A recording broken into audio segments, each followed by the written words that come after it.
Manchester United are one of the most followed clubs in world football. The Red Devils fan base disagrees on a lot of things, but one thing every Manchester United fan worldwide can agree on is that the club would be a lot healthier if they cut ties with the Glazer family. Rival fans will loudly disagree, as the Reds have won their share of trophies and have spent a crazy £2 billion under the Glazer reign. But throwing money at transfers is like putting a plaster on an axe wound for the red half of Manchester. United fans will disagree with me here, but the Glazers have done some good during their time at the table. Before you click off angrily, let me explain.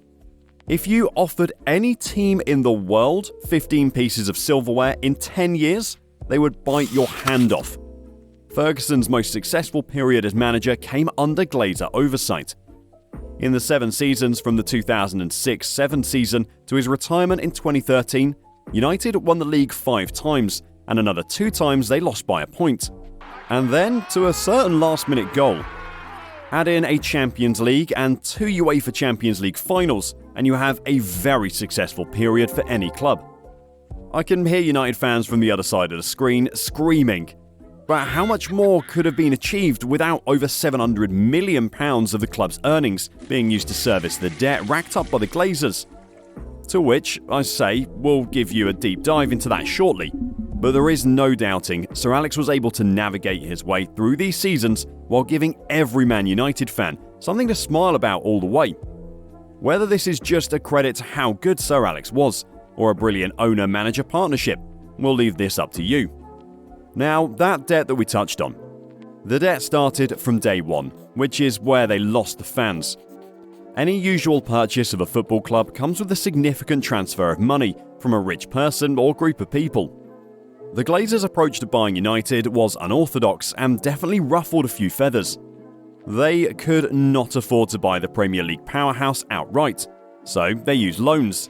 Lots and lots of loans. They use the assets of the club to secure these loans. What this means is they use things within the club that hold value, for example the stadium, the players and the training facilities as collateral. So, for whatever reason, if the Glazer family couldn't pay back the loans, the company or person who gave the loan could take control of these assets. United has paid roughly £743 million in interest since the takeover by the Glazers, all on debt the club did not have until they bought it and placed it upon the club to make their takeover possible: dividends. While common practice in every business, they are most definitely not common in football clubs. In fact, in the Premier League, only Man United pays dividends to shareholders. These dividends have averaged £22 million a season. But without a league title since 2013, and not much more in the way of trophies, as well as being hundreds of millions of pounds in debt, these dividends look like the pure greed of poor businessmen. For those who find value in this video and have a keen interest in the business and financial aspects of sports, we encourage you to subscribe to our channel. At the point of Ferguson leaving, the Glazers needed to step up and back into the frame. Instead, however, the very wise hierarchy appointed Ed Woodward, an accountant by trade as well as an investment banker on the side, neither of which gives him the experience or football knowledge to be CEO of one of football's biggest clubs. Alexis Sanchez, Fellaini, Rojo, Di Maria, Blind, Schneiderlin, Depay, Darmian, Mkhitaryan and Maguire. None of these players can be considered any kind of success during their stint at Old Trafford, yet they were all signed by Woodward for astronomical fees, well beyond their true market value. In total, Woodward spent £1.22 billion. Our analysts worked out that only about £176 million of that was well spent. If you want an insight into the current situation at United, then look no further than Old Trafford. United's famous ground is looking rather out of date, and to put it bluntly, it's looking shabby. Large leaks in the roof, toilets leaking, leaving fans ankle deep in urine, and a rodent infestation are the beginning of the horror story for United fans with their beloved Old Trafford. It's easy to see why United fans want new owners who will care enough about them to give them the stadium and success they so rightfully deserve.